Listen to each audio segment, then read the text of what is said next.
Christine, you've dealt with Trump.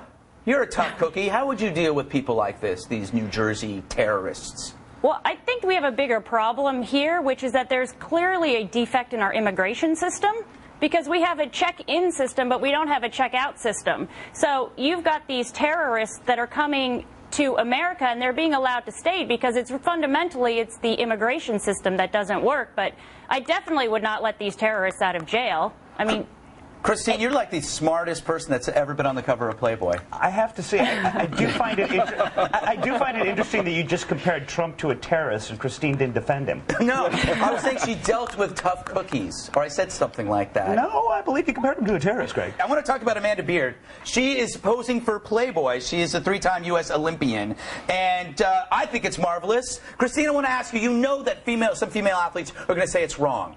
Do you think it's wrong? Obviously, you don't. Yeah, I'm definitely not the one to say that it's wrong. I think it's fantastic. And for people who say that it's bad for women in sports, how many people do you think that she's going to have tune into the next Summer Olympics? Exactly. Because she's now been in Playboy. I think it's going to do nothing but raise the ratings. The only negative I see about it is that she didn't have me negotiate her contract. Ever since this show started, we had my mom on as Fox senior news correspondent.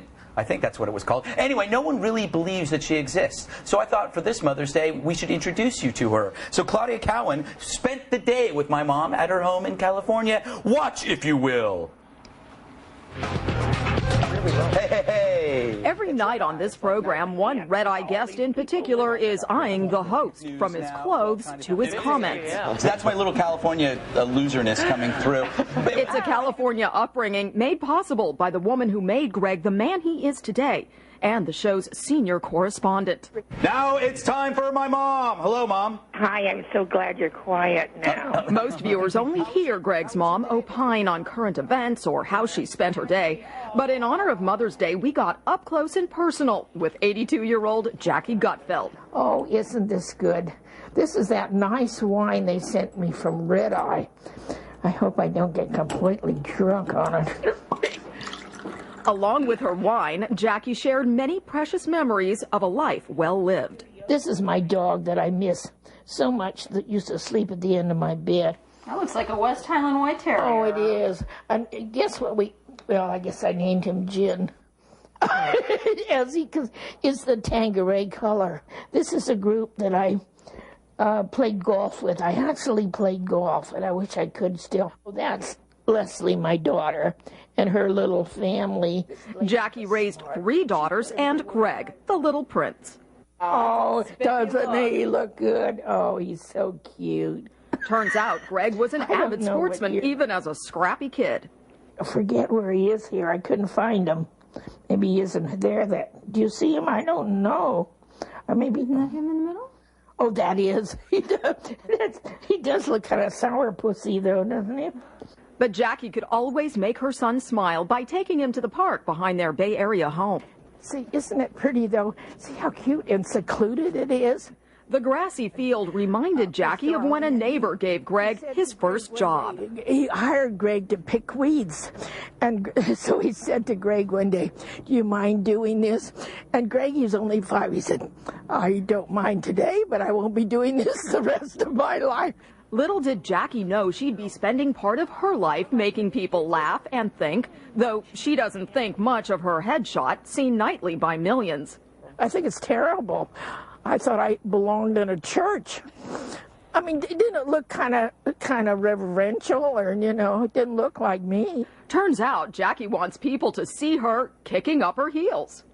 How was your day? What's been going on? Well, I don't know whether I should tell you, but Lance and I had a little wine, and then we went over to the park to the swings. We've been swinging all day. Who's Lance, Mom? Oh, pardon? Who's Lance? Lance is the photographer, honey, my new friend. He's just been crazy about me. And Lance is just crazy about Jackie. I knew this was going to be a fun day. Before she kicked us out, Jackie imparted these words of wisdom. Give your mother a ring on the phone, give her a big kiss and some flowers, maybe. And a shout out from you, Greg, when you're not both working the late night airwaves. Wow, that was nice. Mom, are you there? Not bad. Yeah, what'd you think of that, huh? Oh, I thought it was pretty good. It sounded better than it was. Claudia will be happy to hear that. Yeah, I think I know what you mean. Yeah. So are you still keeping in touch with Lance? Oh, I wish I would. But he's busy with a little baby. I wish he'd send me a picture of the baby. Well, I'm sure he could work that out for you. Do you have plans for Mother's Day, Mom? Well, yeah, the kids are coming over, but we're just going to make it a light day. A secret light day. Just one bottle of Stoli, eh? One day at a time, darling. Anything on the news, Mom, that caught your eye? Well, listen, I was listening to Hannity and Combs with Sharpton. You'll have there's a repeat on tonight at 9 o'clock, so I'll see the whole thing. But honestly, it was so good. Yeah? I mean, you know, they really get into it with each other. Yeah, they do. They always do. They're crazy kids like that. What do you think about Katie Couric? Huh? Well, you know, I was never crazy about her. I don't know why. She just annoyed me. She was, sweetsy pie with a big smile. Yes. But I didn't really know her because I really didn't look at her too much. But I guess she isn't going over too well, huh? No, she's not, Mom. No, she's not. That's life in the fast lane. That is life. Better be careful, Guy. Wait, you're leaving us now? Pardon? You still there? Yes, I'm still here. All You're right, going to cut Mom. me out pretty soon. You go. Yeah. You go away. But listen, tell everybody who has a mother that they don't have to send her a card or they don't have to send her flowers, but just call her on the phone and say, "Hi, Mom, it's my day that I really love you." Okay? That's good. That's what we'll do, Mom. Okay. All righty. I'll call you later. Bye. See ya. Hey, I want to talk about this body in Germany that was found. Was in the apartment for 7 years. It had been there. It died in November 2000. Was just found. It's amazing, Christine.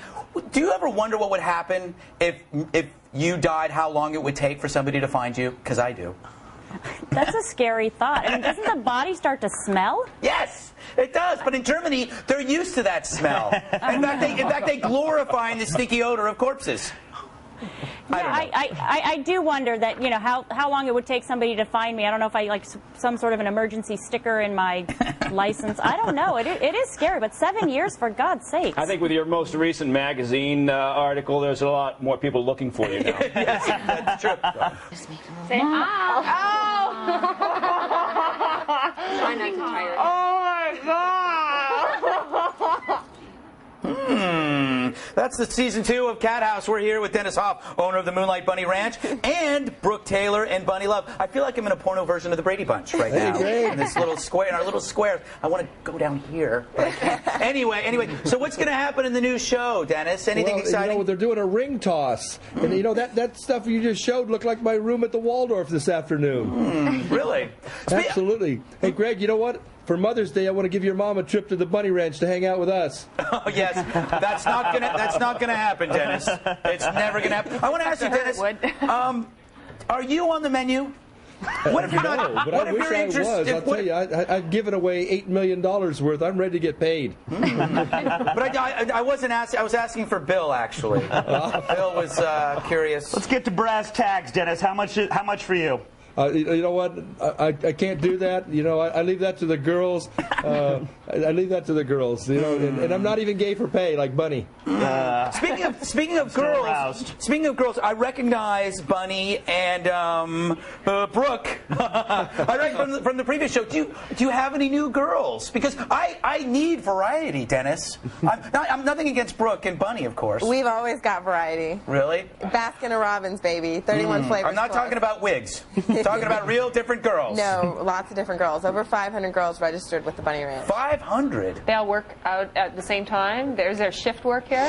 Yeah, No, every girl has a 12-hour shift, an on-call shift, and so we rotate all day so that there's always a variety of women for you. Excellent. Excellent. Don't the girls look pretty, Greg? They always look pretty. They look delightful. When are you and your wife or girlfriend coming up? Both of them? I'm not so sure I can get them together. By the way, I'm joking, honey. I love you dearly. I don't know where I'm going with this. That leads me to my next question. How can a man convince his wife that prostitution is not cheating? bring her with him. Really? Yeah. Well, that's the easiest way. I think a lot of women don't realize that men like a variety. If you've been with a blonde for 25 years, a brunette might be nice every now and again. But isn't that the whole point of monogamy, is not having variety? So you have to get beyond that kind of argument. You have to say like you have a disease and you're dying. It's got a good beat, but you can't dance to it, Greg. What? It's got a good beat, but you can't dance to it, brother. And if you're really interested in being monogamous, that's why you should bring her with you. Couple parties are big now. Oh, really? Yes. Yeah. Not in my house. Not in my house. Not yet. Yes. Great. Not at your house, but at my house. Well, actually, that's a good question. Like, when you guys have couple parties, does all of a sudden the guy get very jealous when you're with his wife? It goes Every now both and ways. again, yeah. I mean, sometimes it's the woman who's nervous, and other times it's a man who's nervous. And I've never had a man get real jealous over me being with his wife. Usually they're a little turned on. All right.